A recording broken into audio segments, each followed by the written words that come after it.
देशवासियों,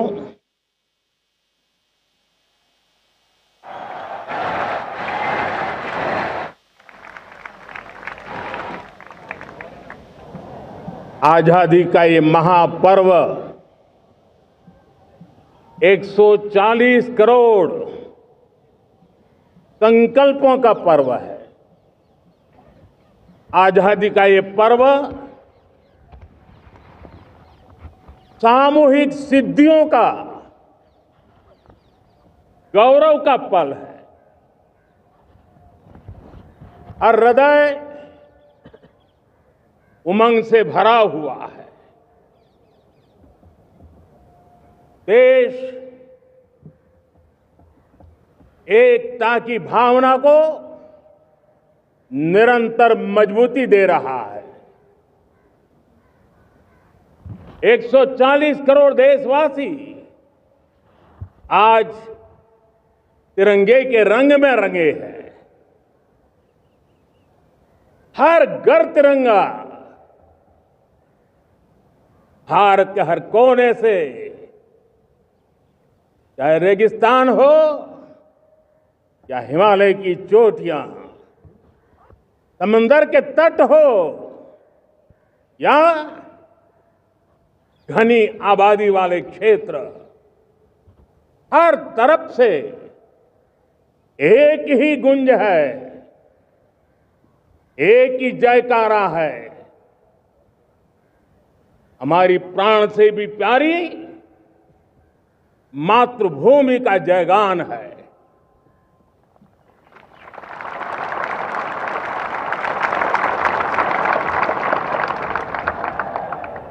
मेरे प्यारे देशवासियों,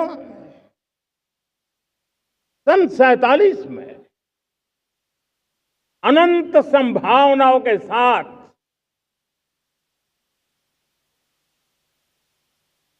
कोटि कोटि भुजाओं के सामर्थ्य के साथ हमारा देश आजाद हुआ। देश की आकांक्षाएं उड़ाने भर रही थी,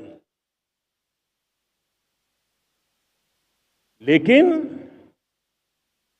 चुनौतियां उससे भी कुछ ज्यादा थी। पूज्य बापू के सिद्धांतों पर चलते हुए संविधान सभा के सदस्यों ने एक बहुत ही महत्वपूर्ण दायित्व निभाया। भारत का संविधान गत 75 वर्ष से एक प्रकाश स्तंभ बन करके हमें मार्ग दिखाता रहा है। भारत के संविधान निर्माता अनेक विद महापुरुष डॉक्टर राजेंद्र प्रसाद, बाबा साहब आंबेडकर, पंडित नेहरू, सरदार वल्लभ भाई पटेल, डॉक्टर सर्वपल्ली राधाकृष्णन जी, इतना ही नहीं, हमारी नारी शक्ति का भी योगदान कम नहीं था। हंसा मेहता जी, दाक्षायणी, वेलायुधन जैसी विदुषियों ने भी भारत के संविधान को सशक्त करने में अपनी भूमिका निभाई थी। मैं आज लाल किले की प्राचीर से देश का मार्गदर्शन करने वाले, देश को दिशा देने वाला संविधान के निर्माताओं को आदरपूर्वक नमन करता हूं।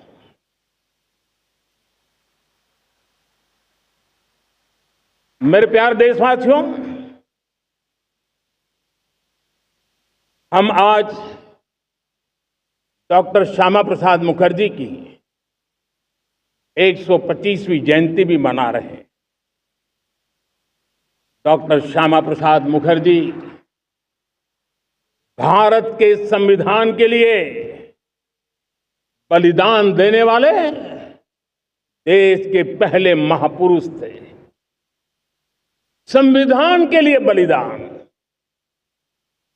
धारा 370 की दीवार गिराकर एक देश एक संविधान के मंत्र को जब हमने साकार किया तो हमने डॉक्टर श्यामा प्रसाद मुखर्जी को सच्ची श्रद्धांजलि दी। लाल किले पर आज कई विशेष महानुभाव उपस्थित हैं। दूर सुदूर गांव के पंचायतों के सदस्य हैं, ड्रोन दीदी के प्रतिनिधि हैं, लखपति दीदी की प्रतिनिधि हैं, खेल जगत से जुड़े लोग हैं, राष्ट्र जीवन में कुछ न कुछ देने वाले यहां महानुभाव उपस्थित हैं। एक प्रकार से यहां मेरी आंखों के सामने मैं लघु भारत के दर्शन कर रहा हूं और टेक्नोलॉजी के माध्यम से विशाल भारत के साथ भी आज लाल किला जुड़ा हुआ है। मैं आजादी के इस महापर्व पर देशवासियों का, विश्व भर में फैलाए हुए भारत प्रेमियों का, हमारे मित्रों का हृदय से बहुत बहुत अभिनंदन करता हूं। साथियों, प्रकृति हम सब की परीक्षा ले रही है। पिछले कुछ दिनों में प्राकृतिक आपदाएं, भूस्खलन, बादलों का फटना, न जाने कितनी कितनी आपदाएं हम झेल रहे हैं। पीड़ितों के साथ हमारी संवेदना है। राज्य सरकारें और केंद्र सरकार मिलकर के बचाव के काम, राहत के काम, पुनर्वसन के काम में पूरी शक्ति से जुटे हुए हैं। साथियों, आज 15 अगस्त का एक विशेष महत्व भी मैं देख रहा। मुझे बहुत गर्व हो रहा है। आज मुझे लाल किले की प्राचीर से ऑपरेशन सिंदूर के वीर जाबाजों को सैल्यूट करने का अवसर मिला है।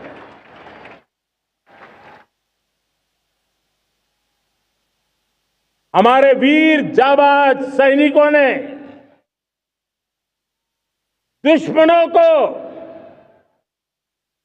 उनकी कल्पना से परे सजा दी है।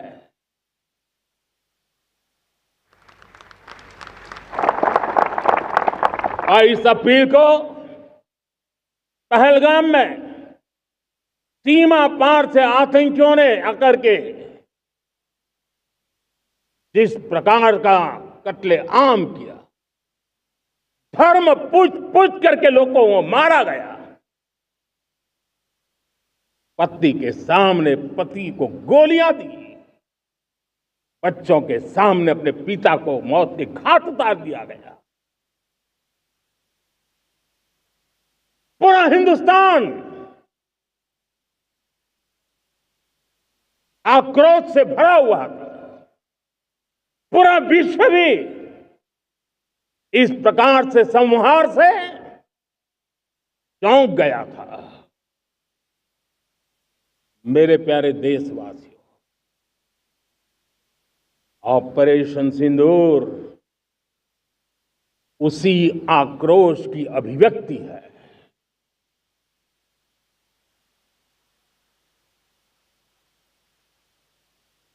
22 तारीख के बाद हमने हमारे सेना को खुली छूट दे दी। रणनीति वो तय करे, लक्ष्य वो तय करे, समय भी वो चुने। और हमारी सेना ने वो करके दिखाया जो कई दशकों तक कभी हुआ नहीं था। सैकड़ों किलोमीटर दुश्मन की धरती पर घुस करके आतंकी हेडक्वार्टर्स को मिट्टी में मिला दिया, आतंकी इमारतों को खंडहर बना दिया।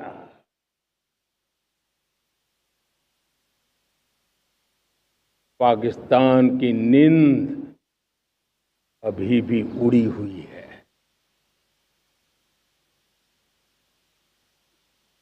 पाकिस्तान में हुई तबाही इतनी बड़ी है कि रोज नए नए खुलासे हो रहे हैं, नई नई जानकारियां आ रही।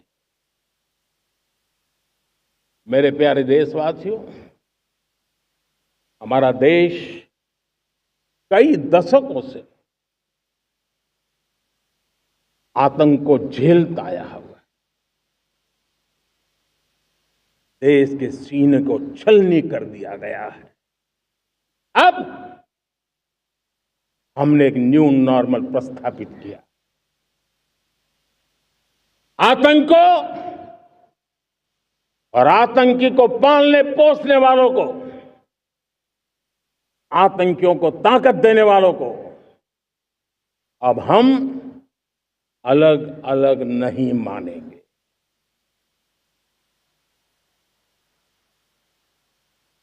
वो मानवता के समान दुश्मन है, उनके बीच कोई फर्क नहीं है। अब भारत ने तय कर लिया है कि न्यूक्लियर की धमकियों को अब हम सहने वाले नहीं हैं। न्यूक्लियर ब्लैकमेल लंबे अरसे से चलाया, अब वो ब्लैकमेल नहीं सहा जाएगा।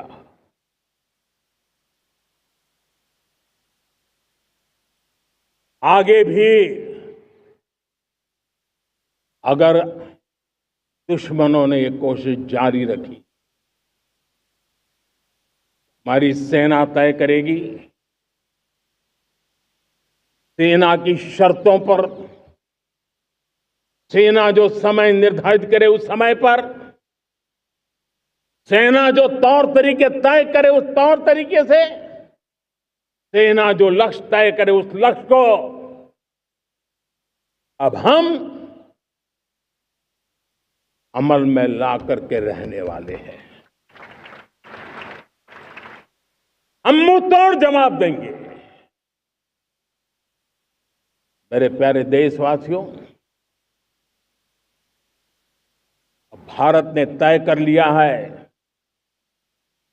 खून और पानी एक साथ नहीं बहेंगे।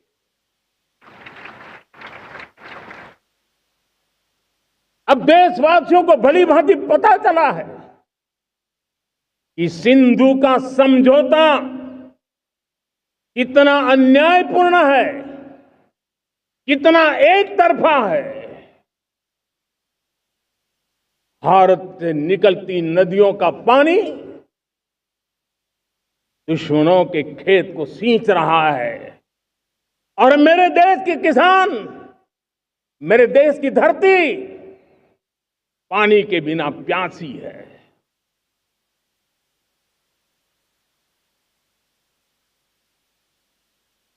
ये ऐसा समझौता था जिसने पिछले 7 दशक से मेरे देश के किसानों का अकल्पनीय नुकसान किया है।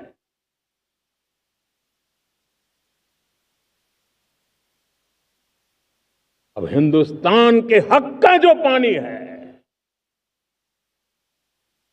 उस पर अधिकार सिर्फ और सिर्फ हिंदुस्तान का है, हिंदुस्तान के किसानों का है। भारत कतई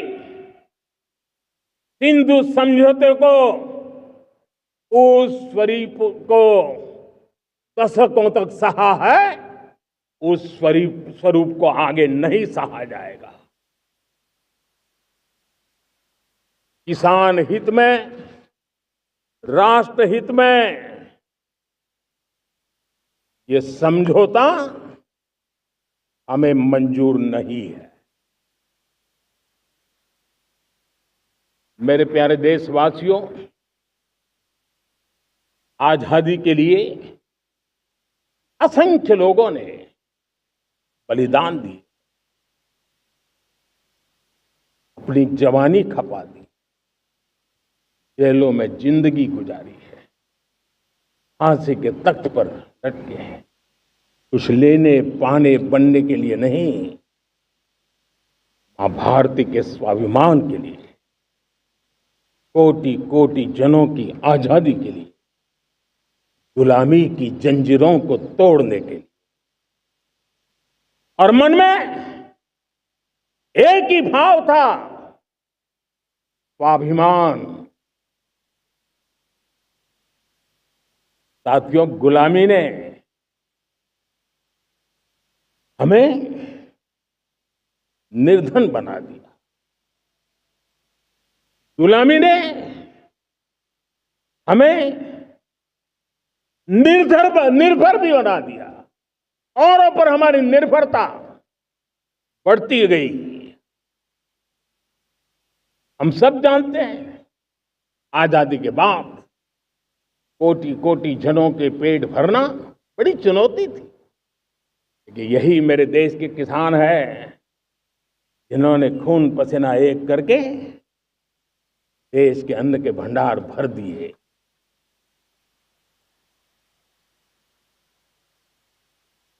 अनाज के संबंध में देश को आत्मनिर्भर बना दिया। एक राष्ट्र के लिए आत्मसम्मान की सबसे बड़ी कसौटी आज भी उसकी आत्मनिर्भरता है।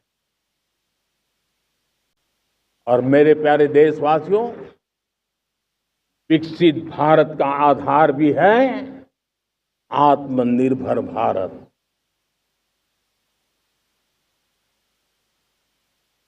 जो दूसरों पर ज्यादा निर्भर रहता है, उसकी आजादी पर उतना ही बड़ा प्रश्न चिन्ह लग जाता है। और दुर्भाग्य तो तब बन जाता है जब निर्भरता की आदत लग जाए, पता ही ना चले हम कब आत्मनिर्भरता छोड़ रहे हैं और कब किसी के निर्भर हो जाते हैं। ये आदत खतरे से खाली नहीं है और इसलिए प्रति पल जागरूक रहना पड़ता है आत्मनिर्भर होने के लिए। और मेरे प्यारे देशवासियों, आत्मनिर्भरता का नाता सिर्फ आयात और निर्यात, रुपये, पैसे, पाउंड, डॉलर यहां तक सीमित नहीं है। इतना सीमित अर्थ उसका नहीं है। आत्मनिर्भरता का नाता हमारे सामर्थ्य से जुड़ा हुआ है।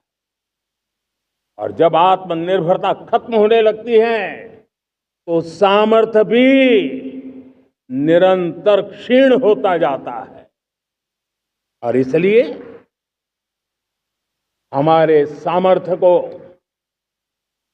बचाए रखने, बनाए रखने और बढ़ाए रखने के लिए आत्मनिर्भर होना बहुत अनिवार्य है।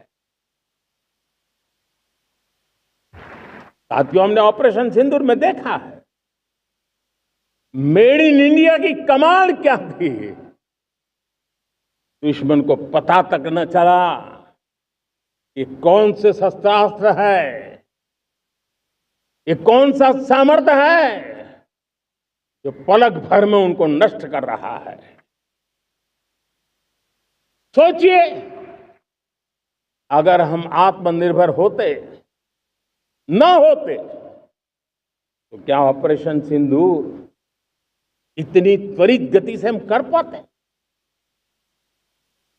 पता नहीं कौन सप्लाई देगा नहीं देगा, साजो सामान मिलेगा नहीं मिलेगा, इसी की चिंता बनी रहती। लेकिन हमें मेड इन इंडिया की शक्ति हमारे हाथ में थी, सेना के हाथ में थी। इसलिए बिना चिंता, बिना रुकावट, बिना हिचकिचाहट हमारी सेना अपना पराक्रम करती रही। और ये पिछले 10 साल से लगातार डिफेंस के क्षेत्र में आत्मनिर्भरता पर हम एक मिशन लेकर के चले हैं, उसके नतीजे आज नजर आ रहे हैं। साथियों, मैं एक और विषय पर आपका ध्यान आकर्षित करना चाहता हूं। ये बात से कोई इनकार नहीं कर सकता कि 21वीं सदी टेक्नोलॉजी ड्रिवन सेंचुरी है। और जब टेक्नोलॉजी ड्रिवन है और इतिहास की तरफ नजर करें तो पता है, इतिहास गवाह है, जिन जिन देशों ने टेक्नोलॉजी में महारत हासिल की, वो देश विकास की ऊंचाइयों को पार कर गए, शिखर पर पहुंच गए।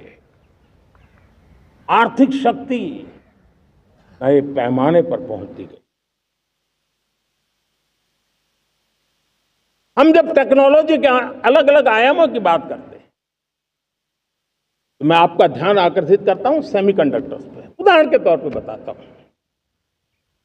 मैं यहां लाल किले से किसी सरकार की आलोचना करने के लिए खड़ा नहीं हुआ और नहीं मैं करना चाहता, लेकिन देश की युवा पीढ़ी को जानकारी होना भी उतना जरूरी है।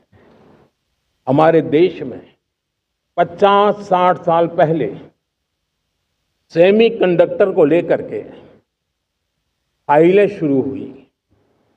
50-60 साल पहले फैक्ट्री का विचार चालू हुआ। आप मेरे नौजवानों जानकर के हैरान हो जाएंगे, आज सेमीकंडक्टर जो पूरी दुनिया की एक ताकत बन गया है, 50-60 साल पहले वो विचार, वो फाइलें अटक गई, लटक गई, अटक गई। सेमीकंडक्टर के विचार की ही भ्रूण हत्या हो गई। 50-60 साल गवा दी। हमारे बाद कई देश सेमीकंडक्टर में आज महारत हासिल करके दुनिया में अपनी ताकत को प्रस्थापित कर रहे हैं। साथियों, आज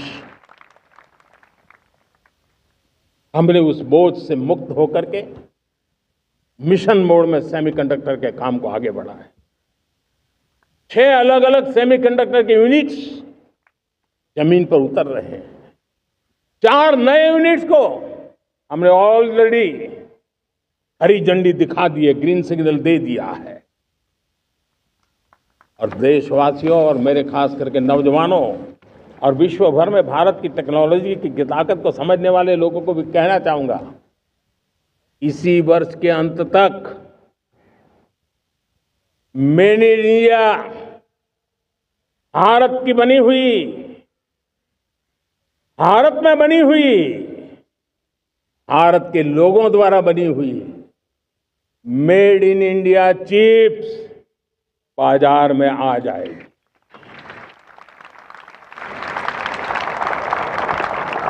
मैं दूसरा उदाहरण देना चाहता हूं। अब ऊर्जा के क्षेत्र में हम सब जानते हैं कि हम एनर्जी के लिए बहुत सारे देशों पर डिपेंडेंट है। पेट्रोल हो, डीजल हो, गैस हो, लाखों करोड़ रुपए हमें खर्च करके लाना पड़ता है। हमें इस संकट से देश को आत्मनिर्भर बनाना, ऊर्जा में आत्मनिर्भर बनाना बहुत जरूरी है। हमने बीड़ा उठाया और आज 11 वर्ष में सोलर एनर्जी 30 गुना बढ़ चुकी है। हम नए नए डैम बना रहे हैं ताकि हाइड्रो का विस्तार हो और हमें क्लीन एनर्जी की उपलब्ध हो। भारत मिशन ग्रीन हाइड्रोजन लेकर के आज हजारों करोड़ रुपए इन्वेस्ट कर रहा है। भविष्य की ऊर्जा को ध्यान में रख करके, ऊर्जा के क्षेत्रों को ध्यान में रख करके भारत न्यूक्लियर एनर्जी पर भी बहुत बड़े इनिशिएटिव ले रहा है। न्यूक्लियर एनर्जी में 10 नए न्यूक्लियर रिएक्टर तेजी से काम कर रहे हैं। 2047 तक, जो कि हमने विकसित भारत का लक्ष्य तय किया है, जब देश की आजादी के 100 साल होंगे, हम परमाणु ऊर्जा क्षमता 10 गुना से भी अधिक बढ़ाने का संकल्प लेकर के आगे बढ़ रहे हैं। मेरे प्यारे देशवासियों, रिफॉर्म एक निरंतर प्रक्रिया है।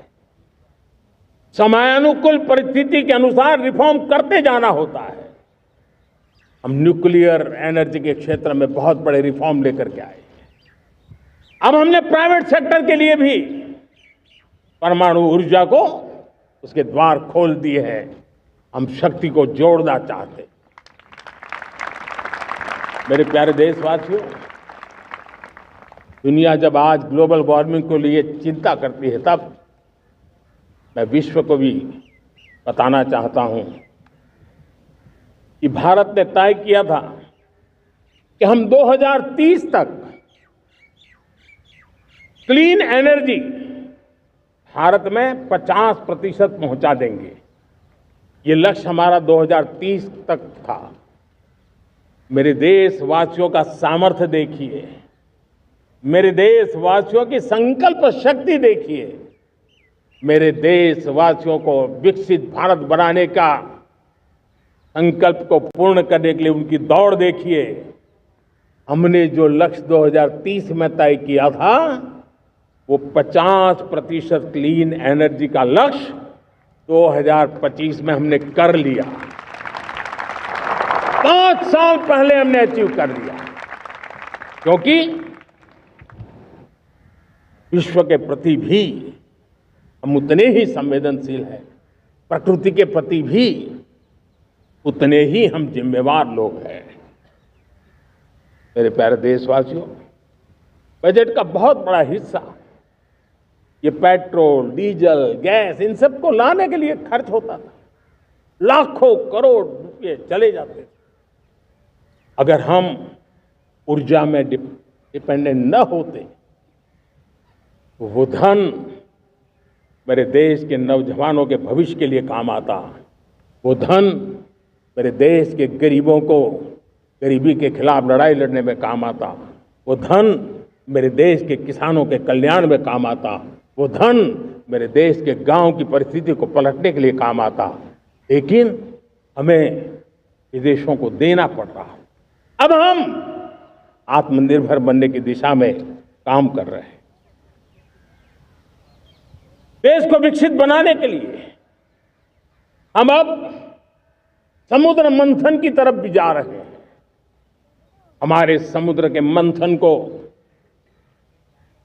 आगे बढ़ाते हुए हम समुद्र के भीतर के तेल के भंडार, गैस के भंडार, उसको खोजने की दिशा में एक मिशन मोड में काम करना चाहते हैं। और इसलिए भारत ने national deep water exploration mission शुरू करने जा रहा है। ये ऊर्जा इंडिपेंडेंट बनने के लिए ये हमारी महत्वपूर्ण घोषणा है। मेरे प्यारे देशवासियों, आज पूरा विश्व क्रिटिकल मिनरल को लेकर के बहुत ही सतर्क हो गया है। उसके सामर्थ्य को लोग भली भांति समझने लगे हैं। कल तक जिस तरफ ज्यादा ध्यान नहीं था, वो आज सेंटर स्टेज पे है। हमारे लिए भी क्रिटिकल मिनरल्स में आत्मनिर्भरता बहुत अनिवार्य है। एनर्जी का सेक्टर हो, इंडस्ट्री का सेक्टर हो, रक्षा क्षेत्र हो, टेक्नोलॉजी के हर क्षेत्र हो, आज क्रिटिकल मिनरल्स की टेक्नोलॉजी के अंदर बहुत अहम भूमिका है। और इसलिए नेशनल क्रिटिकल मिशन हमने लॉन्च किया है। 1200 से अधिक स्थानों पर खोज का अभियान चल रहा है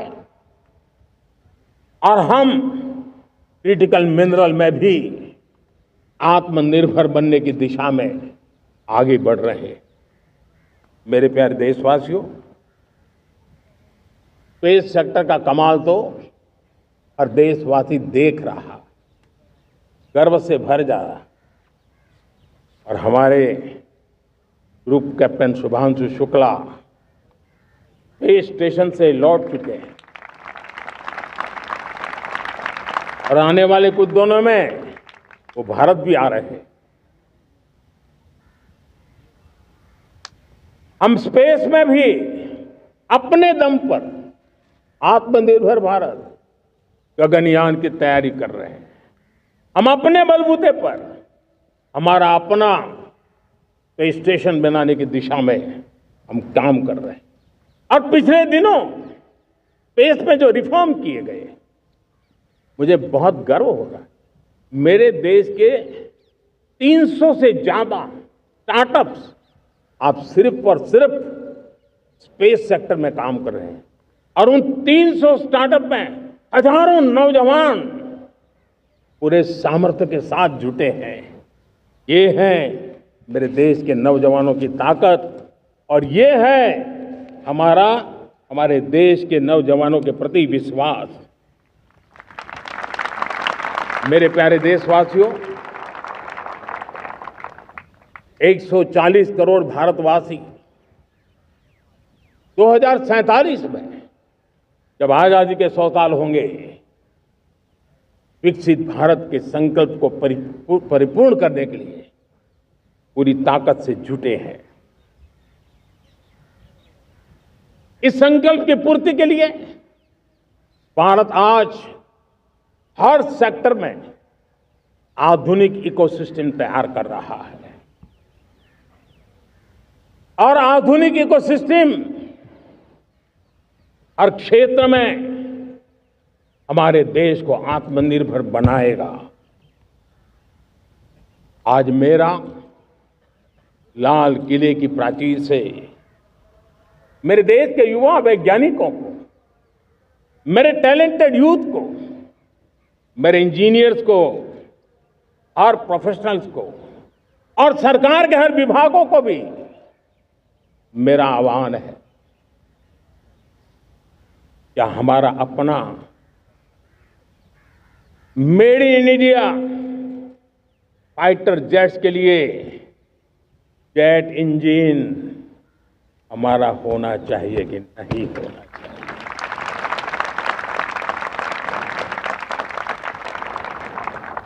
हम फार्मा ऑफ द वर्ल्ड माने जाते हैं।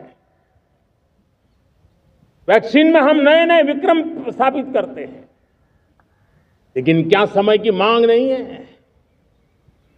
हम रिसर्च और डेवलपमेंट में और ताकत लगाएं, हमारे अपने पेटेंट हो, हमारी अपनी बनाई हुई मानव जात के कल्याण की सस्ते से सस्ती और सबसे कारगर नई नई दवाइयों की शोध हो, हर संकट में साइड इफेक्ट के बिना मानव जात के कल्याण में काम आए। बायो 3 पॉलिसी भारत सरकार ने बनाई है। मैं देश के नौजवानों को कहता हूं, आइए बायो 3 पॉलिसी का अध्ययन करके अब कदम उठाइए। देश का भाग्य बदलना है, आपका सहयोग चाहिए। मेरे प्यारे देशवासियों,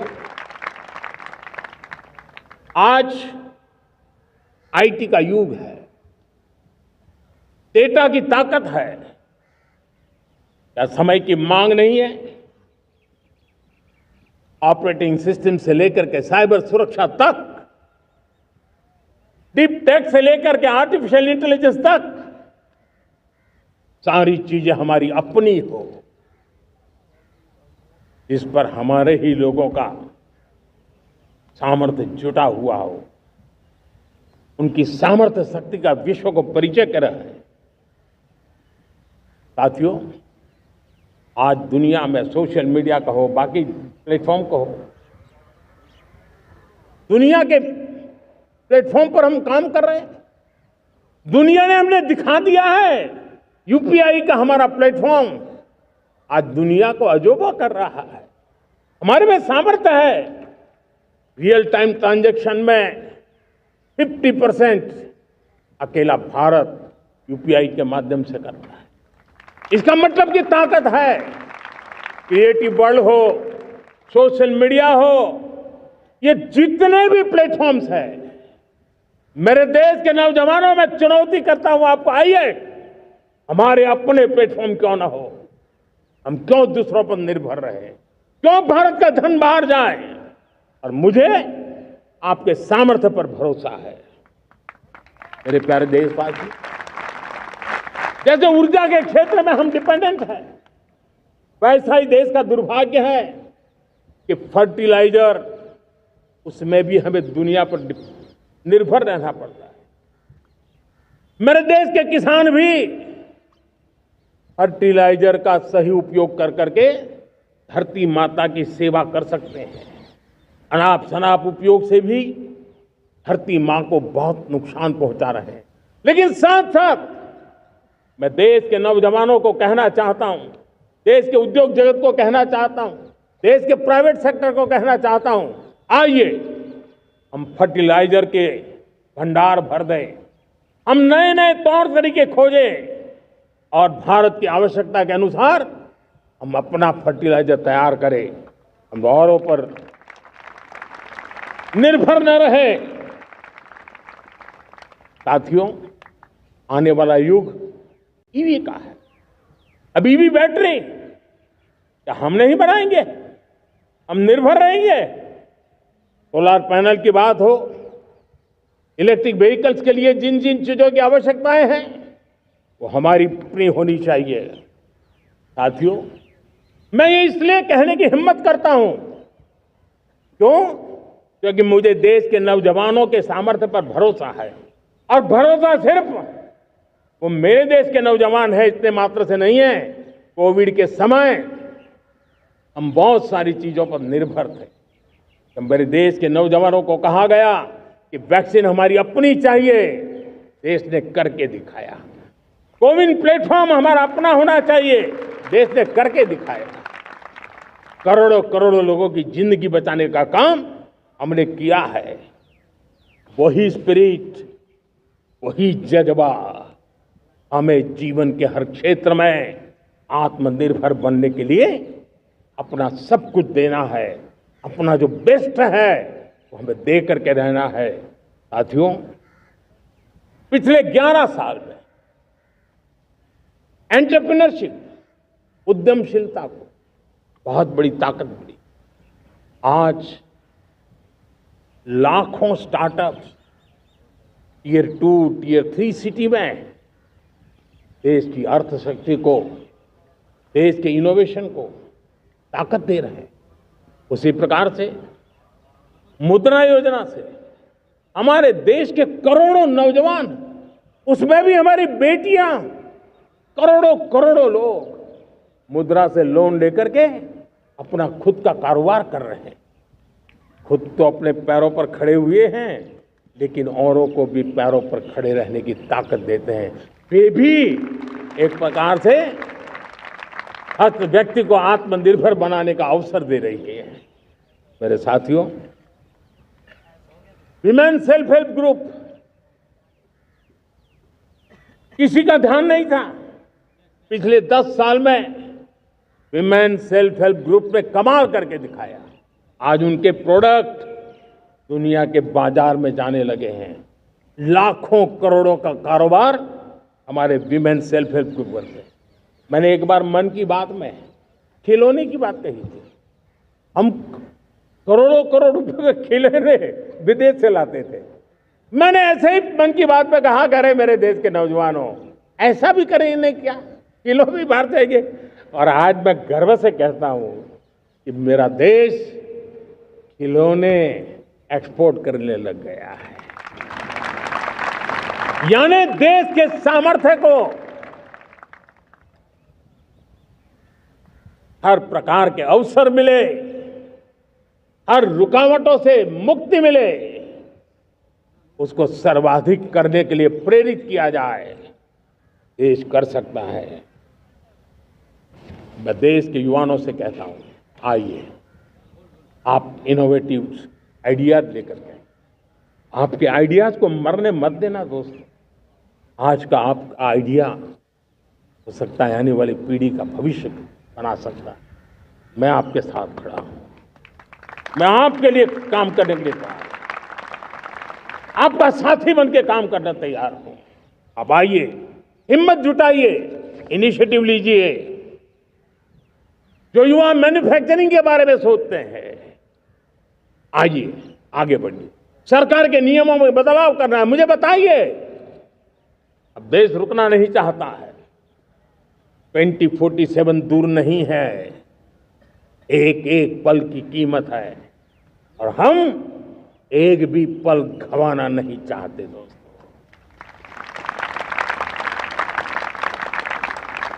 साथियों, ये आगे बढ़ने का अवसर है,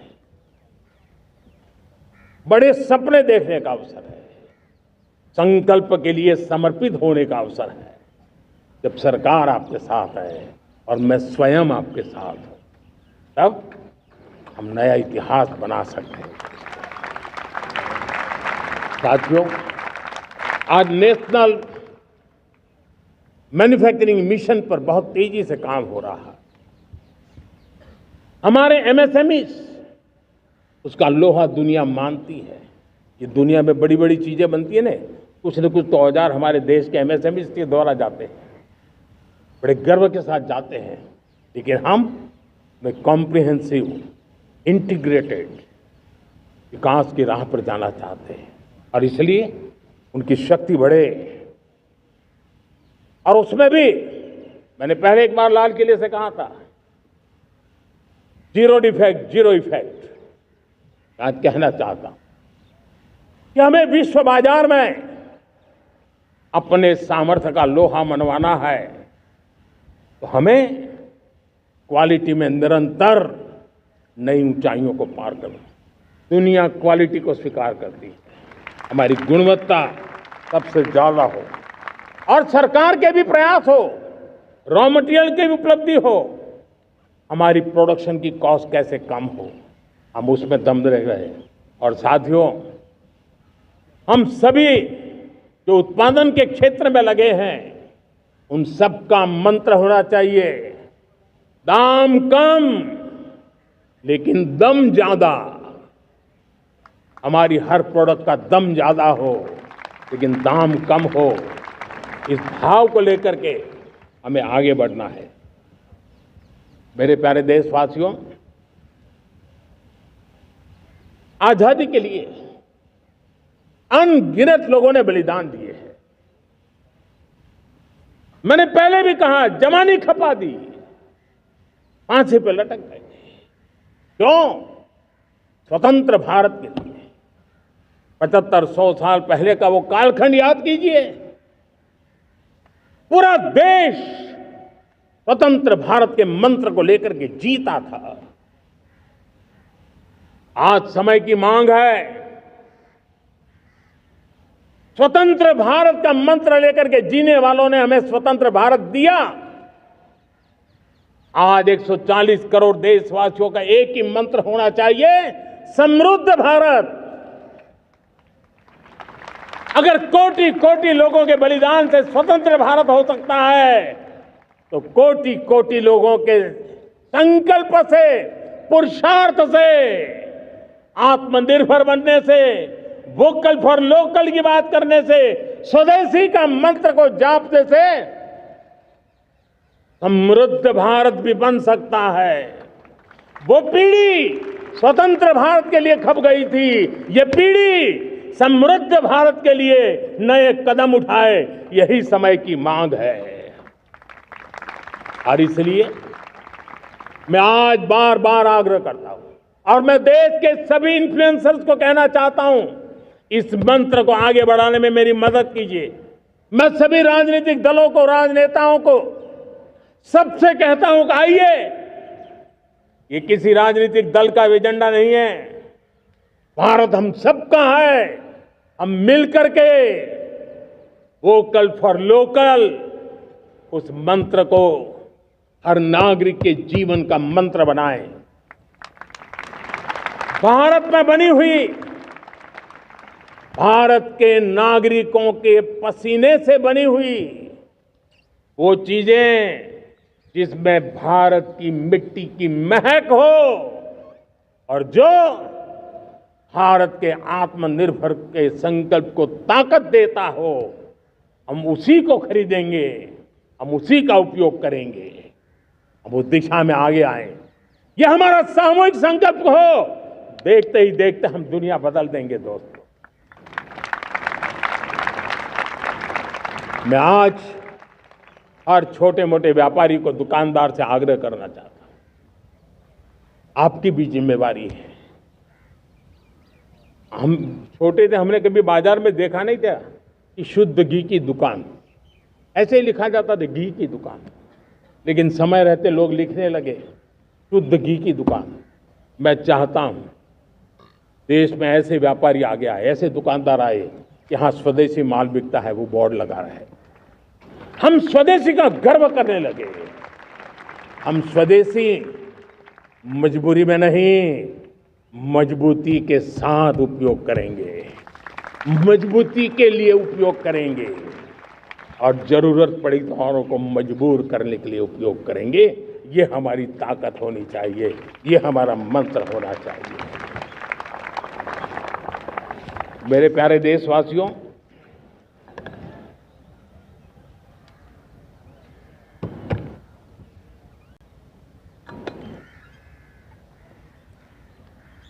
मुझे बहुत लंबे समय से सरकार में काम करने का अवसर मिला है। मैंने कई सारे उतार चढ़ाव देखे हैं, सरकारों की मुसीबतों से भी मैं परिचित हूं, व्यवस्थाओं की मर्यादाओं से भी परिचित हूं, लेकिन उसके बावजूद भी हमारी जिम्मेवारी है कि हम किसी की लकीर को छोटी करने में अपनी ताकत बर्बाद न करें।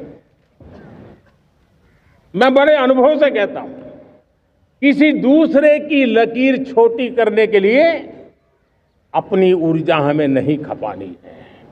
हमें पूरी ऊर्जा के साथ हमारी लकीर को लंबा करना है।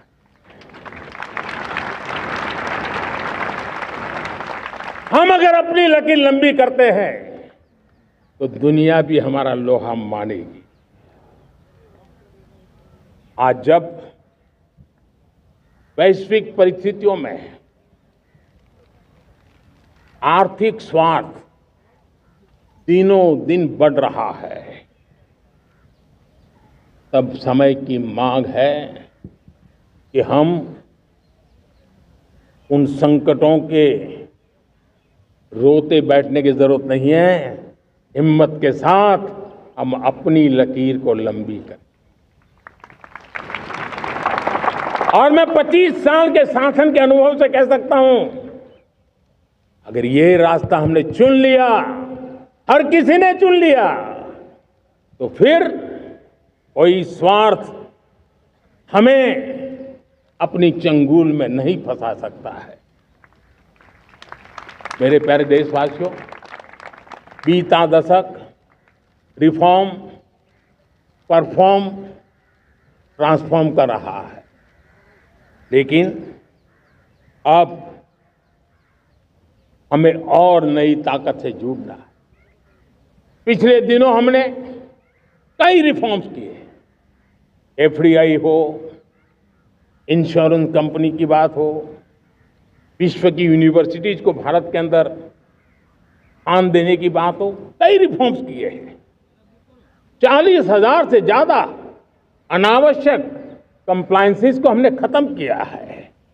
इतना ही नहीं, 1500 से अधिक पुराने कानून जो बाबा आदम के जमाने के थे, उन सबको हमने खत्म कर दिया है। हमने दर्जनों कानूनों को सरल करने के लिए संसद में जाकर के जनता के हितों को सर्वोपरि रख करके बदलाव किए हैं। इस बार भी हो हल्ला के बीच लोगों तक बात पहुंची नहीं होगी, लेकिन एक बहुत बड़ा रिफॉर्म इनकम टैक्स एक्ट में हुआ है। करीब 280 से ज्यादा धाराएं हमने समाप्त करने का निर्णय किया है। और साथियों, सिर्फ आर्थिक मोर्चे पर ही रिफॉर्म नहीं, हमने नागरिक के जीवन को भी आसान बनाने के लिए रिफॉर्म किए। इनकम टैक्स रिफंड की बात हो, रिफॉर्म का परिणाम है। फेसलेस असेसमेंट की बात हो, रिफॉर्म का परिणाम है। 12 लाख तक आज इनकम टैक्स से मुक्ति दे देना देश का जो भविष्य बनाने में उत्सुक है, ऐसा मेरा मध्यम वर्ग का परिवार आज खुला नहीं समा रहा है। कभी किसी ने सोचा नहीं था कि 12 लाख रुपए तक का इनकम टैक्स पर जीरो कर दिया जाएगा। आज कर लिया है। जब देश का सामर्थ्य बढ़ता है तो देशवासियों को लाभ मिलता है। अंग्रेजों के जमाने से दंड संहिता में हम दबे पड़े थे, दंड का भय दिखा करके जीवन चल रहा था। 75 साल आजादी के ऐसे ही गए। हमने दंड संहिता को खत्म कर दिया, न्याय संहिता को ले आए हैं। न्याय संहिता में भारत के नागरिक के प्रति विश्वास का भाव है। भारत के नागरिक के अंदर अपनेपन का भाव है, संवेदनशीलताओं से भरा हुआ है। हमने रिफॉर्म की यात्रा को तेज करने के लिए बीड़ा उठाया। हम बहुत तेजी से आगे बढ़ना चाहते हैं। मैं चाहता हूं देशवासियों, देश के लिए कर रहा हूं, मैं मेरे लिए नहीं कर रहा हूं, किसी का बुरा करने के लिए नहीं कर रहा हूं। मेरे राजनीतिक दल, मेरे प्रतिस्पर्धी साथी भी देश की इस उज्जवल भविष्य के लिए आगे आए, हमारा साथ दें।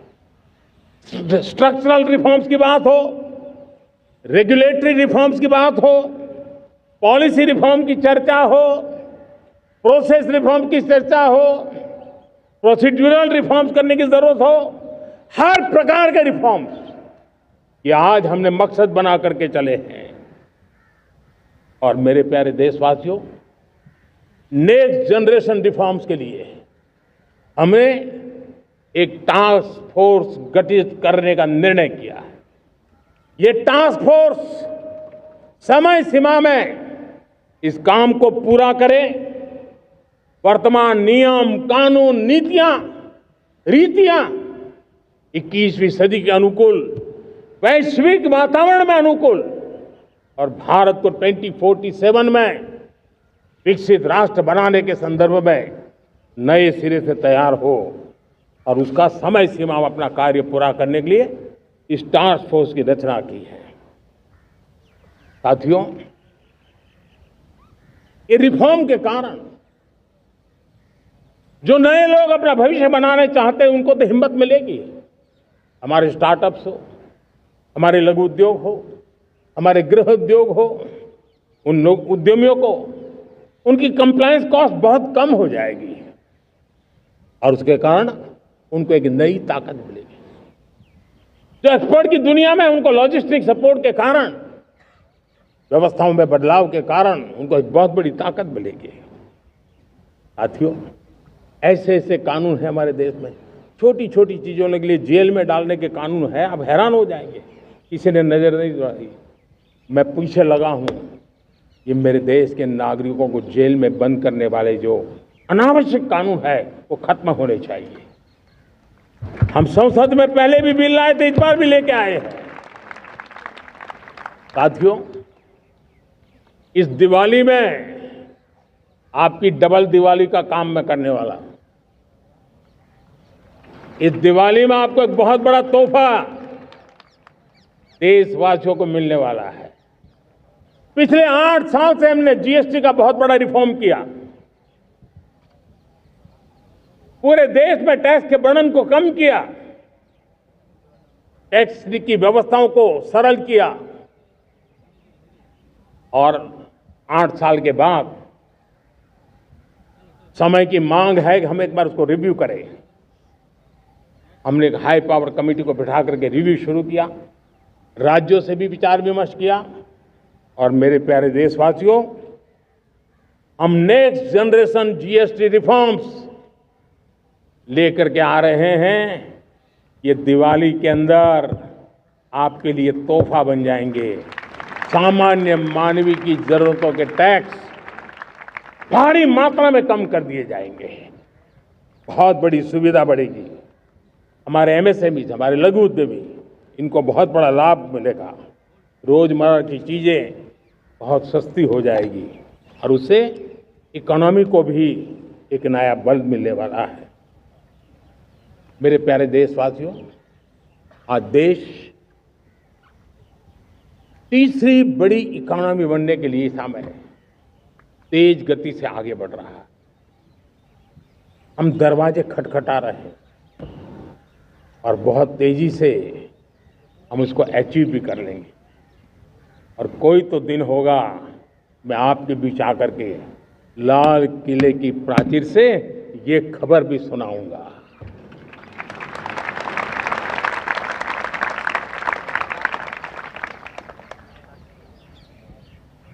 आज भारत की अर्थव्यवस्था और आर्थिक स्थिति को लेकर पूरी दुनिया आश्वस्त है। इतनी अस्थिरता के बीच आशा की किरण बना हुआ है भारत का फाइनेंशियल डिसिप्लिन, भारत की फाइनेंस की ऊर्जा। संकट के घेरे में जब अर्थव्यवस्था पड़ी हुई है, तब भारत ही उसे बाहर निकलेगा, ये भरोसा दुनिया में पनपा है। आज इन्फ्लेशन कंट्रोल में है, फॉरेन एक्सचेंज रिजर्व हमारे बहुत मजबूत है, हमारे मैक्रो इकोनॉमिक इंडिकेटर्स बहुत मजबूत है। ग्लोबल रेटिंग एजेंसी भी लगातार भारत की सराहना करती हैं, भारत की अर्थव्यवस्था पर ज़्यादा से ज़्यादा विश्वास व्यक्त कर रही है। ये बढ़ती हुई अर्थव्यवस्था का लाभ मेरे देश के गरीबों को मिले, मेरे देश के किसानों को मिले, मेरे देश की नारी शक्ति को मिले, मेरे देश के मध्यम वर्ग को मिले, मेरे देश की विकास धारा को ताकत देने वाला बने। उस दिशा में हम नए नए प्रयास करें। आज युवाओं के लिए नए नए सेक्टर्स में हमारे नौजवानों के लिए अवसर बन रहे हैं। स्किल डेवलपमेंट, स्वरोजगार, बड़ी बड़ी कंपनियों में इंटर्नशिप, इस पर एक बहुत बड़े स्तर पर अभियान चल रहा है। और इसलिए देश के नौजवानों, आज मैं आपके लिए भी एक खुश खबर लेकर के आया। मेरे देश के नौजवानों के लिए आया। आज 15 अगस्त है। आज 15 अगस्त के ही दिन मेरे देश के युवाओं के लिए 1 लाख करोड़ रुपए की योजना हम चालू कर रहे हैं, लागू कर रहे हैं। आज से प्रधानमंत्री विकसित भारत रोजगार योजना आज ही 15 अगस्त को लागू हो रही है। ये आपके लिए बहुत खुशखबरी है। इस योजना के तहत निजी क्षेत्र में पहली नौकरी पाने वाले नौजवान को, बेटे बेटी को 15,000 रुपया सरकार की तरफ से दिए जाएंगे। कंपनियों को भी नए रोजगार देने के अवसर जो भी ज्यादा जुटाएगा, उनको भी प्रोत्साहन राशि दी जाएगी। प्रधानमंत्री विकसित भारत रोजगार योजना करीब करीब 3.5 करोड़ नौजवानों को रोजगार के नए अवसर बनाएगी। मैं सभी नौजवानों को इसके लिए बहुत बहुत बधाई देता हूं। मेरे प्यारे देशवासियों, आज भारत में नारी शक्ति का लोहा हर कोई मानने लगा। बढ़ती इकोनॉमी की लाभार्थी हमारी नारी है, लेकिन बढ़ती इकोनॉमी को गति देने में भी हमारी नारी का बहुत बड़ा योगदान भी, हमारी मातृशक्ति का योगदान है, हमारी स्त्री शक्ति का योगदान है। स्टार्टअप से लेकर स्पेस सेक्टर तक हमारी बेटियां छाई हुई हैं, खेल के मैदान में छाई हुई हैं, फौज में चमक रही है। आज गर्व के साथ नारी कंधे से कंधा मिलाकर के देश की विकास यात्रा में भागीदार हो रही। देश गर्व से भर गया जब एनडीए की विमेन कैडेट्स, उनका पहला पास आउट हुआ था। पूरा देश गर्व से भर गया था। सारे टीवी चैनल उसी के पीछे लगे हुए थे। कितने बड़े गौरव की पल थी। Self help group, 10 crore self help group की बहनें क्या कमाल कर रही है। नमो ड्रोन दीदी नारी शक्ति की एक नई पहचान बनी। गांव में मुझे एक बहन मिली, वो कहती मुझे अब तो गांव वाले पायलट कह करके बुलाते हैं। बड़े गर्व से कह रही थी। ज़्यादा पढ़ी लिखी नहीं थी, लेकिन उसका रतबा पैदा हुआ है। साथियों, हमने 3 करोड़ महिलाओं को लखपति दीदी बनाने का संकल्प लिया था। 3 करोड़। और मुझे आज संतोष है कि हम तेज गति से काम कर रहे हैं। समय से पहले 3 करोड़ का लक्ष्य पार कर लेंगे। और आज मैं खुशी से देश को बताना चाहता हूं कि मेरे नारी शक्ति का सामर्थ्य देखिए। देखते ही देखते 2 करोड़ महिलाएं लखपति दीदी बन चुकी है। आज कुछ लखपति दीदी हमारे सामने बैठी है। ये है मेरे सामर्थ्य। और मेरा विश्वास है दोस्तों, भारत की विकास यात्रा में उनकी भागीदारी बढ़ने वाली। मेरे प्यारे देशवासियों, मेरे देश के किसानों का भारत की अर्थव्यवस्था में बहुत बड़ा योगदान है। भारत के किसानों की मेहनत रंग ला रही है। पिछले साल अनाज के उत्पादन में मेरे देश के किसानों ने के पुराने सारे विक्रम तोड़ दिए हैं। ये सामर्थ्य है मेरे देश का। उतनी ही जमीन, लेकिन व्यवस्थाएं बदली, पानी पहुंचने लगा, अच्छे सीड्स मिलने लगे, किसानों को अच्छी सुविधाएं मिलने लगी, तो वो अपना सामर्थ्य देश के लिए बढ़ा रहा है। आज भारत दूध, दाल, जूट जैसे उत्पादन में नंबर 1 है दुनिया में। आज दुनिया का दूसरा सबसे बड़ा फिश प्रोड्यूसर, मेरे मछुआरा भाई बहनों की ताकत देखिए। फिश प्रोड्यूशन में दुनिया में हम दूसरे नंबर पर पहुंच चुके हैं। आज भारत चावल, गेहूं, फल और सब्जी के उत्पादन में भी दुनिया में दूसरे नंबर पर पहुंच चुका है। साथियों, आपको खुशी होगी, मेरे देश के किसान जो पैदावार देते हैं, आज वो उत्पादन दुनिया के बाजार में पहुंच रहा है। 4 लाख करोड़ रुपया एग्रो प्रोडक्ट का एक्सपोर्ट हुआ है। ये मेरे देश के किसानों ने हमें ताकत दिखाई है। हम छोटे किसान हो, पशुपालक हो, मछुआरे हो, देश के विकास की अनेक योजनाओं का लाभ आज हम उन तक पहुंचा रहे हैं।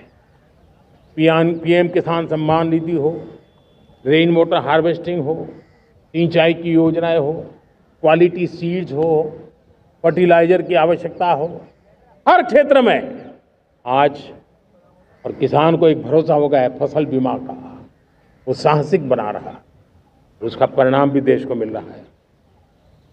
जो पहले कल्पना की बात थी आज हकीकत बन गई है।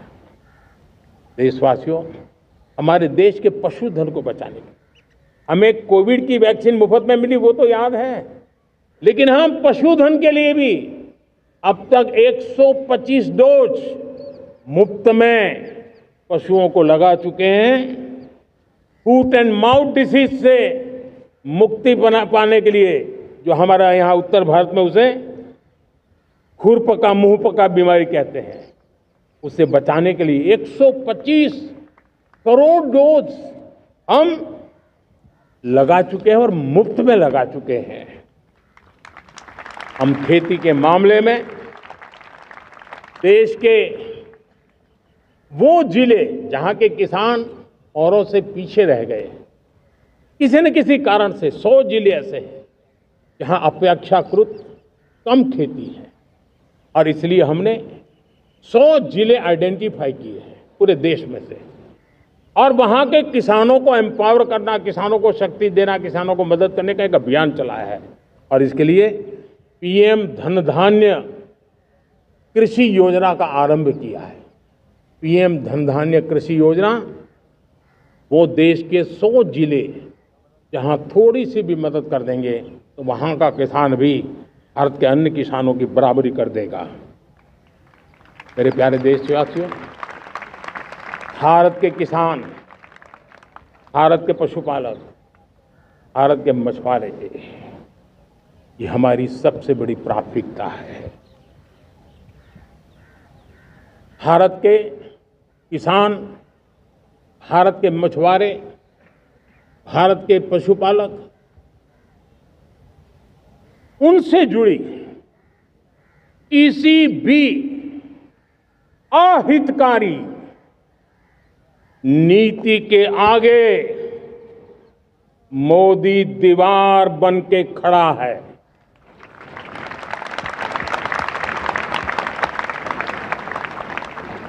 भारत अपने किसानों, अपने पशुपालकों, अपने मछुआरों के संबंध में कभी भी कोई समझौता नहीं स्वीकार करेगा।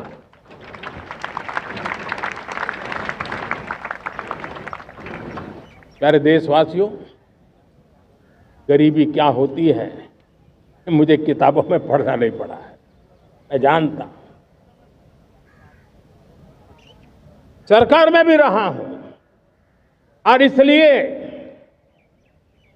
मेरी कोशिश रही है कि सरकार फाइलों में नहीं होनी चाहिए। सरकार देश के नागरिकों की लाइफ में होनी चाहिए। दलित हो, पीड़ित हो, शोषित हो, वंचित हो, उनके लिए सकारात्मक रूप से सरकारें प्रोएक्टिव हो, सरकारें प्रो पीपल हो, उस दिशा में हम निरंतर प्रयास कर रहे हैं। समाज के हर जरूरत व्यक्ति के लिए, कुछ लोगों को लगता है कि सरकार की योजनाएं पहले भी आती थी, जी नहीं, हम सरकार की योजनाओं को जमीन पर उतार रहे हैं, सैचुरेशन पर बल देते हैं, और सामाजिक न्याय का अगर कोई सच्चा सा सच्चा एजुकेशन है तो सैचुरेशन में है, जिसमें कोई हकदार छूटे नहीं, हकदार के घर तक सरकार जाए और उसे अपना हक की चीजें मिले, उसके लिए हम काम कर रहे हैं। जनधन अकाउंट जब खोले गए ना, वो सिर्फ बैंक का अकाउंट था ऐसा नहीं है, उसे एक स्वाभिमान मिला था कि बैंक के दरवाजे मेरे लिए भी खुलते हैं, मैं भी बैंक के दरवाजे में जाकर के टेबल पे हाथ रख करके बात कर सकता हूं।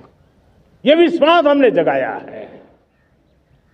आयुष्मान भारत ने बीमारी को सहने की आदत से मुक्ति दिलाने का और उनको अच्छे स्वास्थ्य के लिए मदद करने का काम और जब हम वरिष्ठ नागरिकों को 5 लाख रुपए से ज्यादा मदद कर करके उनके आरोग्य की चिंता करते हैं, आज पीएम आवास 4 करोड़ गरीबों को घर मिलना मतलब जिंदगी के नए सपने वहां सजते हैं। वो सिर्फ 4 दीवारें नहीं है दोस्तों।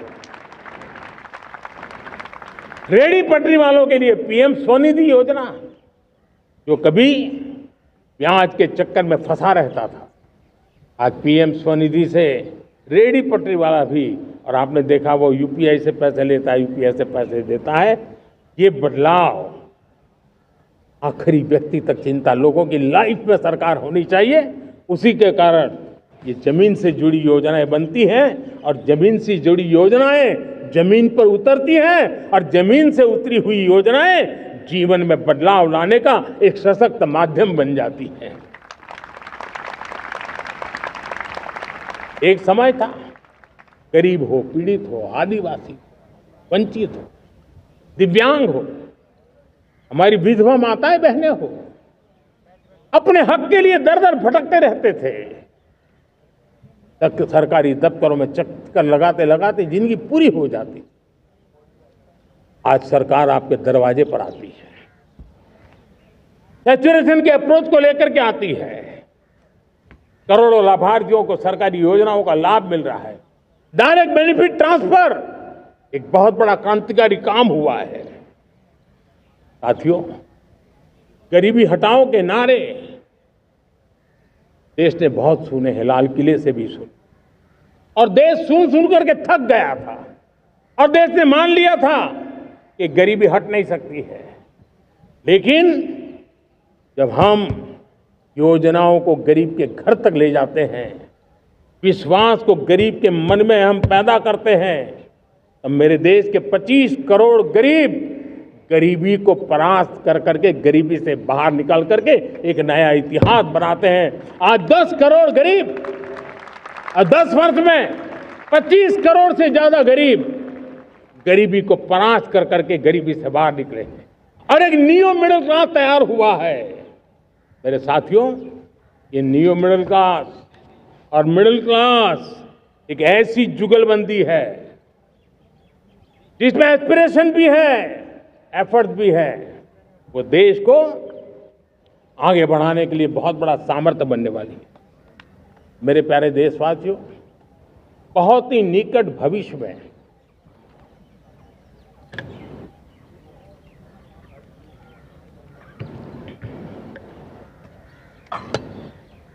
मेरे प्यारे देशवासियों, बहुत ही निकट भविष्य में महान समाज सुधारक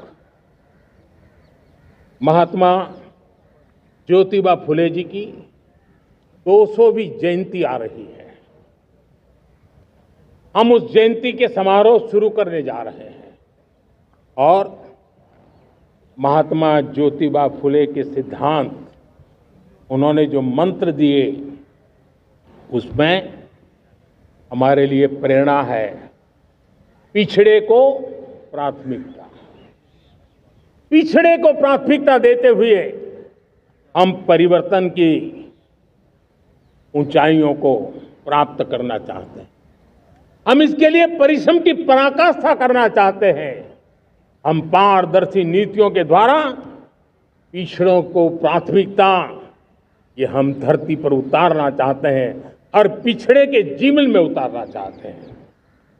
साथियों, रेहड़ी पटरी वालों के लिए स्वनिधि योजना हो या हमारे हुनर वाले, हाथ से काम करने वाले विश्वकर्मा योजना की बात हो, आदिवासी में भी जो पिछड़े रह गए हैं उनके लिए पीएम जनमन की योजना की बात हो, हमारे पूर्वी भारत को विकास में पूरे देश के अंदर बराबरी में लाना और उनको नेतृत्व देने की दिशा में काम हो। हम सिर्फ समाज पिछड़े हो उनकी चिंता तक अटकने वाले नहीं है। जो क्षेत्र पिछड़े हैं उनको भी हम प्राथमिकता देना चाहते हैं। जो जिले पिछड़े रहे हैं हम उनको प्राथमिकता देना चाहते हैं। जो ब्लॉक पिछड़े रहे हैं उनको प्राथमिकता देना चाहते हैं। हमने 100 एस्पिरेशनल डिस्ट्रिक्ट, 500 एस्पिरेशनल ब्लॉक, उसी मिशन में काम किया है। हमने पूर्वी भारत के विकास के लिए हजारों करोड़ रुपए के इंफ्रास्ट्रक्चर के प्रोजेक्ट को बल दिया है। हमने पूर्वी भारत के जीवन को बदल करके देश की विकास यात्रा में भागीदार बनने का। मेरे प्यारे देशवासियों, जीवन हर क्षेत्र में विकास होना चाहिए। विकास के लिए खेल का भी महत्व होता है। और मुझे खुशी है कि एक जमाना था जहाँ बच्चे खेल में अगर समय लगाते हैं तो माँ बाप ज़्यादा पसंद नहीं करते थे।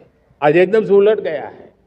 अगर बच्चे खेलकूद में आगे आते हैं, रुचि लेते हैं, तो माँ बाप गर्व से भर जाते हैं। मैं इसे एक शुभ संकेत मानता हूँ।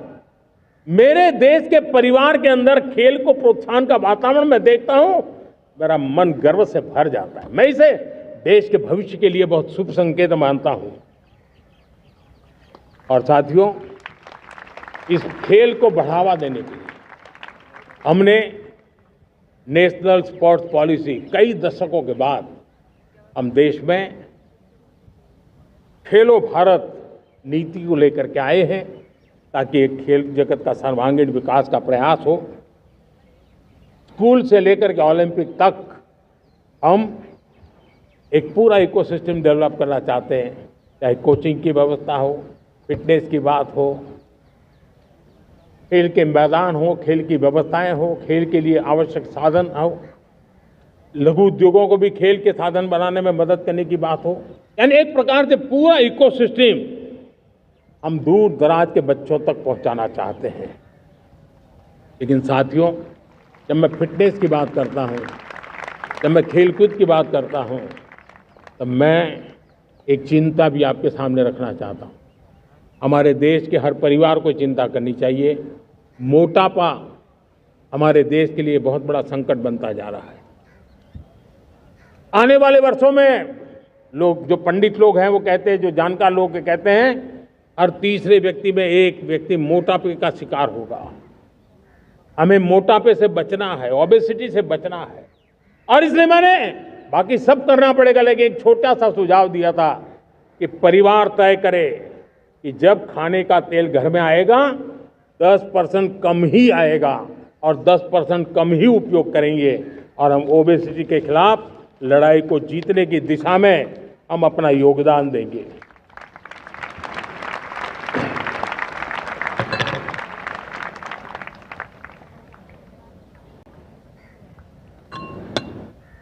मेरे प्यारे देशवासियों, हमारा देश भाग्यवान है। हजारों साल की विरासत के हम धनी हैं, और वो हमें निरंतर ऊर्जा मिलती है, प्रेरणा मिलती है, त्याग और तपस्या की राह मिलती है। आज गुरु तेग बहादुर, यह वर्ष गुरु तेग बहादुर जी का 350वां शहीदी वर्ष है। देश की संस्कृति की रक्षा, भारत के मूल्यों की रक्षा के लिए उन्होंने अपना सब कुछ न्योछावर कर दिया। मैं आज उनको नमन करता हूं। साथियों, हमारी संस्कृति की ताकत हमारी विविधता है। हम विविधता को सेलिब्रेट करना चाहते हैं। हम विविधता को सेलिब्रेट करने की आदत बनाना चाहते हैं। यह हमारा गौरव है कि हमारा भारत माँ का यह बगीचा कितने विविध प्रकार के फूलों से सजा हुआ है, कितनी विविधताएं हैं। ये विविधता हमारे लिए एक बहुत बड़ा, हमारी विरासत है, बहुत बड़ा गौरव है। हमने प्रयागराज के महाकुंभ में देखा भारत की विविधता को कैसे जिया जाता है। एक स्थान पर करोड़ों लोग, एक ही भाव, एक ही प्राण, एक ही प्रयास, दुनिया के लिए बहुत बड़ा अजूबा है। महाकुंभ की वो सफलता भारत की एकता की, भारत के सामर्थ्य की दुहाई देती है। साथियों, हमारा देश भाषाओं की विविधता से बहुत ही भरा हुआ है, पुलकित है। और इसलिए हमने मराठी, असमिया, बांग्ला, पाली, प्राकृत को क्लासिकल लैंग्वेज का दर्जा दिया है। और मेरा मत है हमारी भाषाएं जितनी विकसित होगी, हमारी सभी भाषाएं जितनी समृद्ध होगी, हमारे नॉलेज के सिस्टम को भी उतना ही बल मिलने वाला है। और हमारी वो ताकत है, और जब डेटा का जमाना है ना, तो ये ताकत दुनिया के लिए भी बड़ी ताकत बन सकती है। इतना सामर्थ्य हमारी लैंग्वेज में। हमें हमारी सभी भाषाओं पर गर्व होना चाहिए। हमारी सभी भाषाओं के विकास के लिए हर किसी ने बनते हुए प्रयास करना चाहिए। साथियों, पांडुलिपि में हमारे ज्ञान के भंडार पड़े हैं, लेकिन उसके प्रति उदासीनता रही है। इस बार हमने ज्ञान भारतम योजना के तहत देश भर में जहां भी हस्तलिखित ग्रंथ है, जहां पांडुलिपियां हैं, सदियों पुराने जो दस्तावेज हैं, उनको खोज खोज करके आज की टेक्नोलॉजी का उपयोग करते हुए उस ज्ञान की समृद्धि को आने वाली पीढ़ियों के लिए काम आए, उस दिशा में काम कर रहे हैं। मेरे प्यारे देशवासियों, हमारा स्पष्ट मत है, यह देश सिर्फ सरकारें नहीं बनाती है, ये देश राज सत्ता पर विराजमान लोग ही नहीं बनाते हैं, ये देश शासन की धुरा संभालने वाले नहीं बनाते हैं। ये देश बनता है कोटि कोटि जनों के पुरुषार्थ से, ऋषियों के, मुनियों से, वैज्ञानिकों के, शिक्षकों के, किसानों के, जवानों के, सेना के, मजदूरों के, हर किसी के प्रयास से देश बनता है। हर किसी का योगदान होता है, व्यक्ति का भी होता है, संस्थाओं का भी होता है। आज मैं बहुत गर्व के साथ एक बात का जिक्र करना चाहता हूं। आज से 100 साल पहले एक संगठन का जन्म हुआ, राष्ट्रीय स्वयंसेवक संघ। 100 साल की राष्ट्र की सेवा एक बहुत ही गौरवपूर्ण स्वर्णिम पृष्ठ है। व्यक्ति निर्माण से राष्ट्र निर्माण के संकल्प को लेकर के 100 साल तक मां भारती का कल्याण का लक्ष्य लेकर के लक्षावधि स्वयंसेवकों ने मातृभूमि के कल्याण के लिए अपना जीवन समर्पित किया है। सेवा, समर्पण, संगठन और अप्रतिम अनुशासन, ये जिसकी पहचान रही है, ऐसा राष्ट्रीय स्वयंसेवक संघ दुनिया का ये सबसे बड़ा एनजीओ है। एक प्रकार से 100 साल का उसका समर्पण का इतिहास है। आज लाल किले की प्राचीर से 100 साल की इस राष्ट्र सेवा की यात्रा में योगदान करने वाले सभी स्वयंसेवकों को आदरपूर्वक स्मरण करता हूं और देश गर्व करता है राष्ट्रीय स्वयंसेवक संघ की इस 100 साल की भव्य समर्पित यात्रा को, और हमें प्रेरणा देता रहेगा। मेरे प्यारे देशवासियों, हम समृद्धि की ओर जा रहे हैं, लेकिन समृद्धि का रास्ता सुरक्षा से गुजरता है। पिछले 11 वर्षों में राष्ट्र सुरक्षा, राष्ट्र रक्षा, राष्ट्र के नागरिकों की रक्षा, इन सभी मोर्चों पर हमने पूरे समर्पण भाव से काम किया है। हम बदलाव लाने में सफल हुए हैं। यह देश जानता है कि हमारे देश का बहुत बड़ा जनजातीय क्षेत्र नक्सलवाद की चपेट में, माओवाद की चपेट में पिछले कई दशकों से लहूलुहान हो चुका था। सबसे ज्यादा नुकसान मेरे आदिवासी परिवारों को हुआ। आदिवासी माताओं बहनों ने अपने सपने के होनहार बच्चों को खो दिया। नौजवान बेटे गलत रास्ते पर खींच लिए गए, भटकाए गए, उनकी जीवन को तबाह कर दिया गया। हमने फौलादी हाथ से काम लिया। एक समय था कभी 125 से ज्यादा जिलों में नक्सलवाद अपनी जड़ें जमा चुका था। माओवाद की चंगुल में हमारे जनजातीय क्षेत्र, हमारे जनजातीय नौजवान फंसे हुए थे और आज 125 जिलों में से कम होते होते हम 20 पर ले आए हैं।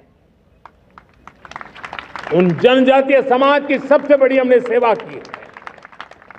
और आप देखिए, एक जमाना था जब बस्तर को याद करते ही माओवाद, नक्सलवाद, बम बंदूक की आवाज सुनाई देती थी।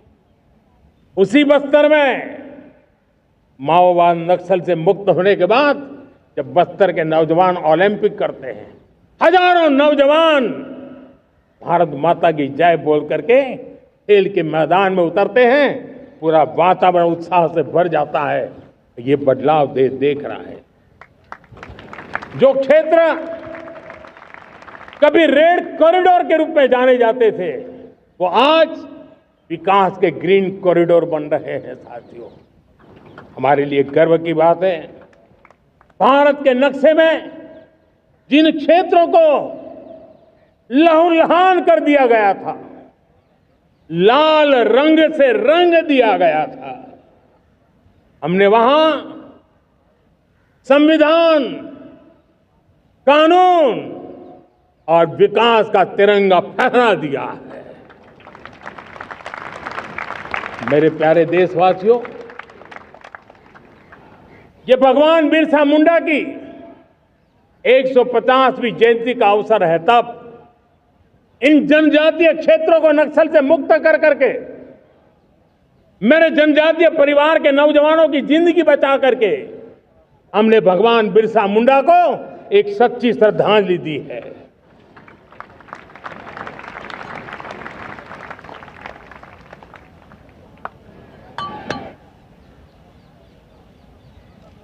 मेरे प्यारे देशवासियों, मैं आज देश के सामने एक चिंता, एक चुनौती के संबंध में आगाह करना चाहता हूं। षड्यंत्र के तहत, सोची समझी साजिश के तहत देश की डेमोग्राफी को बदला जा रहा है।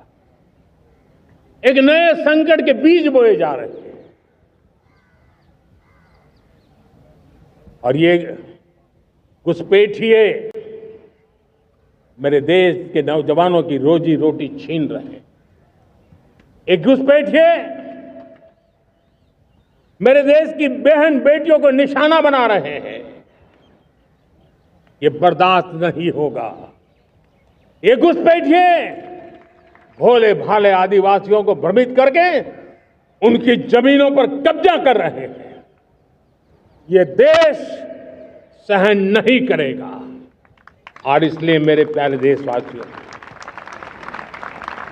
जब डेमोग्राफी परिवर्तन होता है, सीमावर्ती क्षेत्रों में डेमोग्राफी में परिवर्तन होता है, तब राष्ट्रीय सुरक्षा के लिए संकट पैदा होता है। देश की एकता, अखंडता और प्रगति के लिए ये संकट पैदा, सामाजिक तनाव के बीज बो देता है। और कोई देश अपना देश घुसपैठियों के हवाले नहीं कर सकता है। दुनिया का कोई देश नहीं कर सकता है, तो हम भारत को कैसे कर सकते हैं? हमारे पूर्वजों ने त्याग और बलिदान से आजादी पाई है, हमें स्वतंत्र भारत दिया है। उन महापुरुषों के प्रति हमारा कर्तव्य है कि हम हमारे देश में ऐसी हरकतों को स्वीकार न करें। उनकी सच्ची श्रद्धांजलि होगी। और इसलिए मैं आज लाल किले की प्राचीर से कहना चाहता हूं, हमने एक हाई पावर्ड डेमोग्राफी मिशन शुरू करने का निर्णय किया है। ये मिशन, इस मिशन के द्वारा ये जो भीषण संकट नजर आ रहा है, भारत पे मंडरा रहा है जो संकट है, उसको निपटाने के लिए तय समय में सुविचारित, सुनिश्चित रूप से अपने कार्य को करेगा। उस दिशा में हम आगे बढ़ रहे हैं। मेरे प्यारे देशवासियों, कल जन्माष्टमी का पावन पर्व है। भगवान श्री कृष्ण का जन्मोत्सव देश में मनाया जाता है। साथियों, जब मुझे भगवान श्री कृष्ण याद आते हैं तो हम देख रहे हैं कि पूरे विश्व में आज युद्ध के तौर तरीके बदल रहे हैं। हमने देखा है कि भारत युद्ध के हर नए तौर तरीकों को निपटने में समृद्ध है। हमने ऑपरेशन सिंदूर में दिखा दिया है टेक्नोलॉजी में जो भी महारत थी। पाकिस्तान ने हमारे सैन्य ठिकानों पर, हमारे एयरबेस पर, हमारे संवेदनशील स्थानों पर, हमारे आस्था के केंद्रों पर, हमारे नागरिकों पर मिसाइल्स, ड्रोन अनगिनत मात्रा में उन्होंने वार किया। देश ने देखा है, लेकिन देश को सुरक्षित रखने के जो प्रयास पिछले 10 साल में हुए हैं, उस ताकत का परिणाम था कि उनके हर हमले को हमारे जाबाजों ने और हमारी टेक्नोलॉजी ने तिनके की तरह बिखेर दी।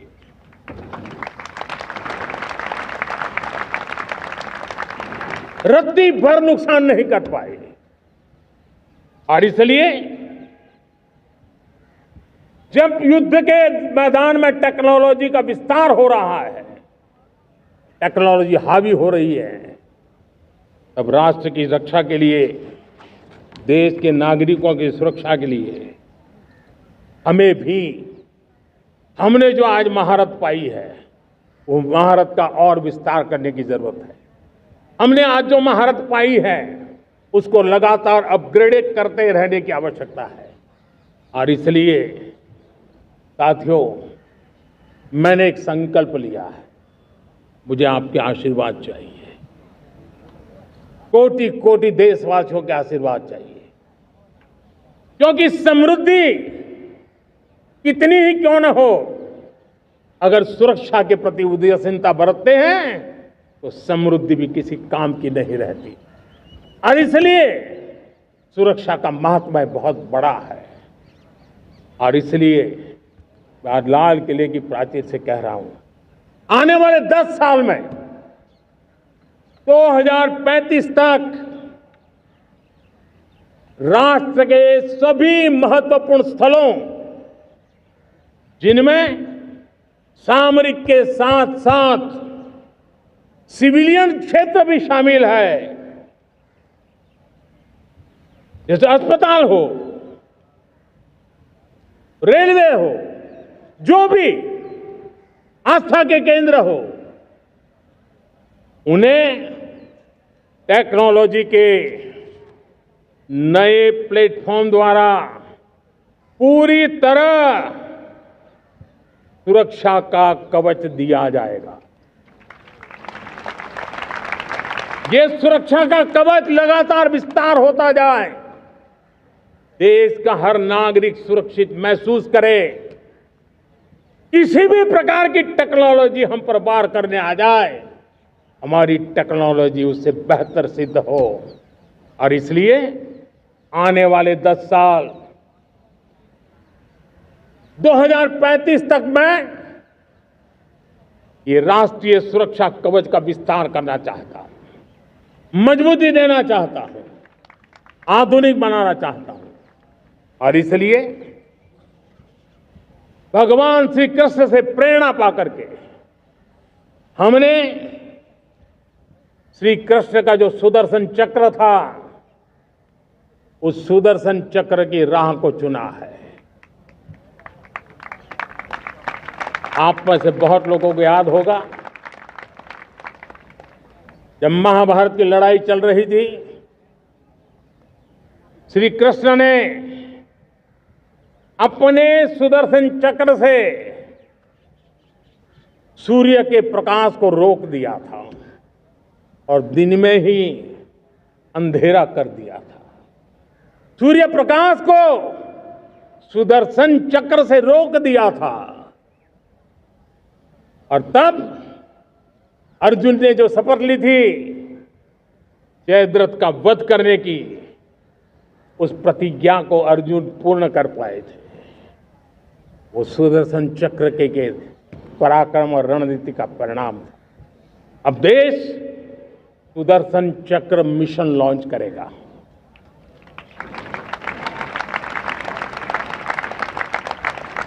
ये मिशन सुदर्शन चक्र एक पावरफुल वेपन सिस्टम दुश्मन के हमले को न्यूट्रलाइज तो करेगा ही करेगा, लेकिन कई गुना ज्यादा दुश्मन पर हिट बैक करेगा।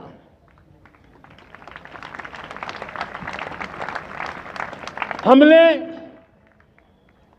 भारत के इस मिशन सुदर्शन चक्र के लिए कुछ मूलभूत बातें भी तय की है। आने वाले 10 सालों में हम उसको प्रखरता से आगे बढ़ाना चाहते हैं। एक तो ये पूरी आधुनिक सिस्टम, इसके लिए रिसर्च, डेवलपमेंट, उसकी मैन्युफैक्चरिंग हमारे देश में ही हो, हमारे देश के नौजवानों के टैलेंट से हो, हमारे देश के लोगों के द्वारा बनी। दूसरा, एक ऐसी व्यवस्था होगी जो वॉरफेयर के हिसाब से भविष्य में क्या क्या संभावनाएं हैं उसका हिसाब किताब लगा करके +1 की स्ट्रेटेजी वर्कआउट करेगी।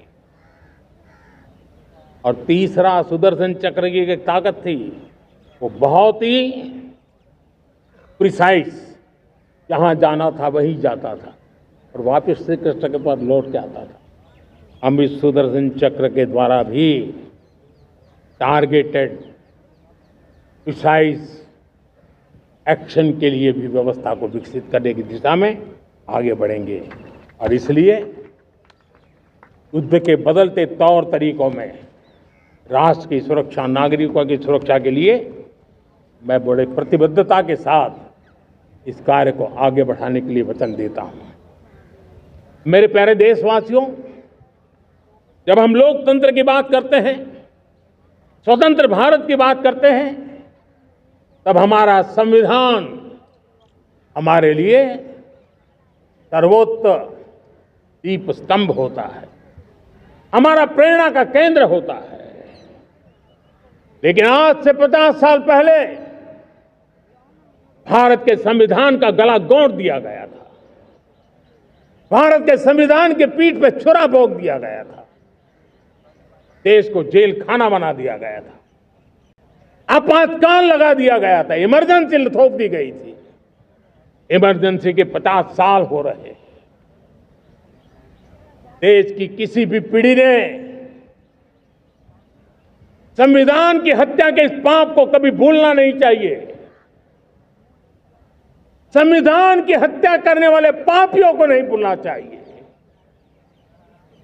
और हमें भारत के संविधान के प्रति अपने समर्पण को और मजबूती देते आगे बढ़ना चाहिए। वो हमारी प्रेरणा है। मेरे प्यारे देशवासियों, मैंने इसी लाल किले से पंच प्रण की बात कही थी।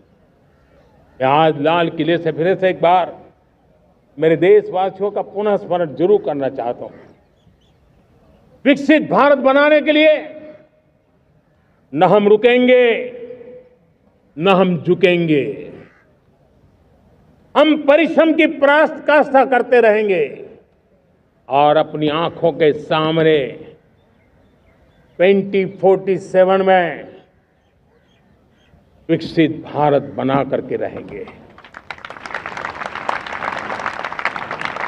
मेरे प्यारे देशवासियों, हमारा दूसरा प्रण है कि हम हमारे जीवन में, हमारी व्यवस्थाओं में, हमारे नियम कानून परंपराओं में गुलामी का एक भी कण अब बचने नहीं देंगे। हम हर प्रकार की गुलामी से मुक्ति पाकर के ही रहेंगे।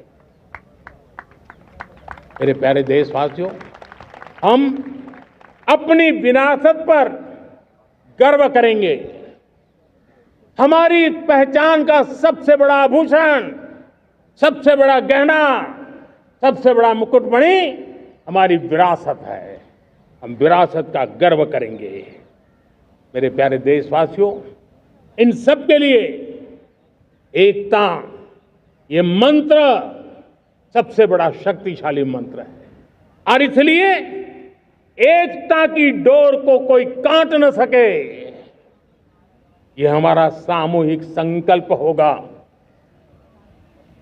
मेरे प्यारे देशवासियों, मां भारती के प्रति कर्तव्य निभाना ये पूजा से कम नहीं है, तपस्या से कम नहीं है, आराधना से कम नहीं है। और उसी भाव से हम सब मातृभूमि के कल्याण के लिए परिश्रम की पराकाष्ठा करते हुए 2047 विकसित भारत के लक्ष्य को पार करने के लिए अपने आप को अपा देंगे, अपने आप को झोंक देंगे। जो भी सामर्थ्य है, कोई भी अवसर को छोड़ेंगे नहीं। इतना ही नहीं, नए अवसरों को निर्माण करेंगे और निर्मित करने के बाद हम 140 करोड़ देशवासियों के सामर्थ्य से आगे बढ़ते ही रहेंगे, बढ़ते ही रहेंगे, बढ़ते ही रहेंगे। मेरे प्यारे देशवासियों, हमें याद रखना है, 140 करोड़ देशवासियों को याद रखना है, परिश्रम में जो तपा है, परिश्रम में जो तपा है, उसने ही तो इतिहास रचा है। परिश्रम में जो तपा है, उसने ही तो इतिहास रचा है। जिसने फौलादी चट्टानों को तोड़ा है, जिसने फौलादी चट्टानों को तोड़ा है, उसने ही समय को मोड़ा है। जिसने फौलादी चट्टानों को तोड़ा है, उसने ही समय को मोड़ा है। और समय को मोड़ देने का भी, समय को मोड़ देने का भी यही समय है, सही समय है। मेरे प्यारे देशवासियों, एक बार फिर आप सबको आजादी के इस महान पर्व की अनेक अनेक शुभकामनाएं देता हूं, बहुत बहुत बधाई देता हूं। मेरे साथ बोलेंगे, जय हिंद, जय हिंद, जय हिंद। भारत माता की, भारत माता की, भारत माता की। वंदे, वंदे, वंदे। बहुत बहुत धन्यवाद। जनगण मन अधिनायक जय हे भारत भाग्य विधाता। पंजाब सिंध गुजरात मराठा द्राविड़ उत्कल बंग। विंध्य हिमाचल यमुना गंगा उच्छल जलधि तरंग। तब शुभ नामे जागे, तब शुभ आशीष मांगे, गाहे तब